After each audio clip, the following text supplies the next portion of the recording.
श्री सच्चिदानंद भगवान की जय। श्री सद्गुरुदेव महाराज की जय।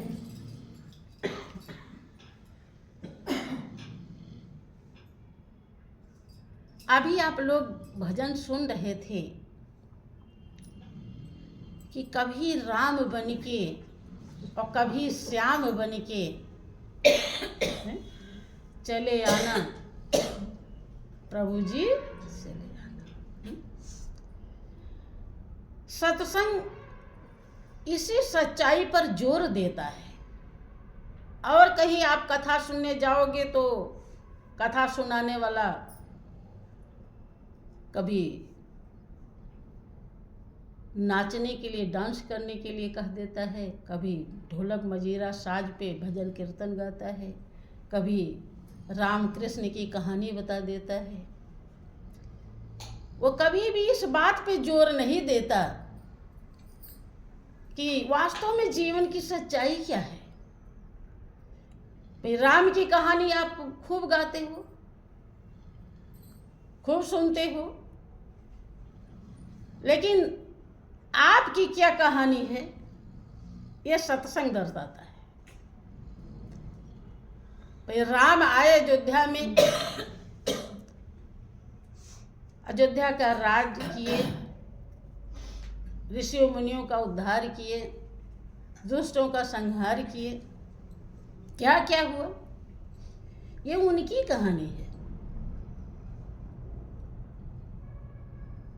आप भी उन्हीं के अंश हैं या नहीं है? ईश्वर अंश जीव अविनाशी और चेतन अमल सहज सुख राशि। आप उन्हीं के अंश हैं। आप कभी ध्यान देते हैं कि मेरी क्या कहानी होनी चाहिए? सत्संग आपकी निजी कहानी को दर्शाता है। क्या कहानी आपकी थी और है और होगी और होनी चाहिए। आप पहले कहाँ थे, अब कहाँ हैं और आगे कहाँ जाएंगे? आपके जीवन का ध्येय और लक्ष्य क्या है? क्या आप खाने पीने सोने के लिए आए हैं? किसके अलावा कोई और भी काम है?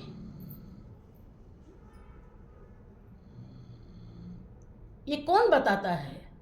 सत्संग। अगर आपने सत्संग धारण नहीं किया तो झूठे जीवन में बहुत नखरे रहते हैं लोगों के। कोई समझता है मेरे जैसा वो नहीं, कोई समझता है वो उनके अंदर तो बहुत कमियां हैं, मेरे अंदर मैं तो बहुत अच्छी।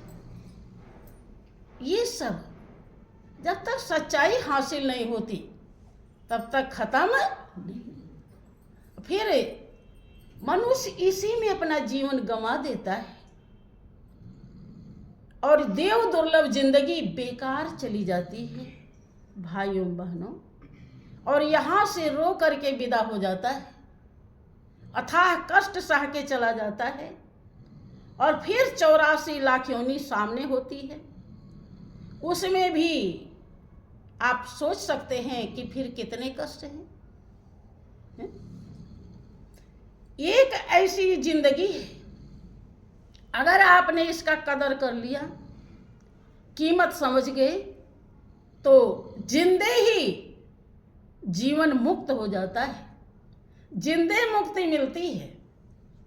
आज तक अगर आपने ऐसा नहीं समझा है, नहीं सुना है, तो सभी महापुरुषों का दावा है कि जीवत जानो जीवत समझो, जीवत मुक्त निवासा, और मुझे मुक्त कहें गुरु लोभी झूठे दे विश्वासा। मरने के बाद मुक्ति होती है, लोभी गुरु कहते हैं। सच्चे गुरु कहते हैं कि जिंदे, जैसे मीरा को जिंदे मुक्ति मिली थी। मीरा कहती हैं कि सत की नाव खेवटिया सतगुर भव सागर तरियायो। भव सागर, भव माने दुख, सागर माने समुद्र। समुद्र के समान जो अथाह दुख है, वो कहती हैं कि मैं तैर गई हूँ, पार कर गई हूँ। समुद्र के समान अथाह दुख जो है वो खत्म हो गया है। अर्थात ये दुख तब खत्म होता है जब हमारे हृदय से संसार खत्म हो जाता है। जब तक संसार खत्म नहीं होता तब तक भवसागर खत्म नहीं। संसार खत्म और परमात्मा विराजमान, तभी भवसागर पार कोई होता है, वरना संभव। और ये जिंदे है।